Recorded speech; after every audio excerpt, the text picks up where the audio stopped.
Hey guys, here's all of DeWalt's sockets, which a bunch of these I will probably get once I get DeWalt tools, more than likely.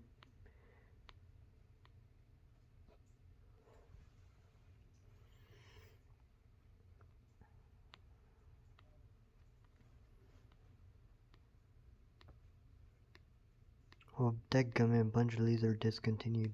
That sucks.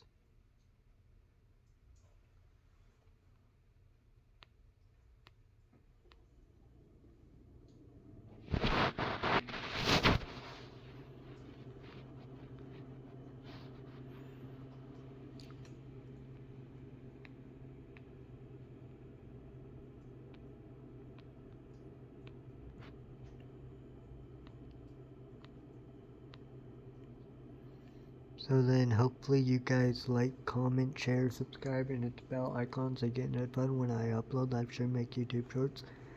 And keep it on the community tab till YouTube makes features where you get notified when I post in the community tab. Bye guys, peace, I'm out.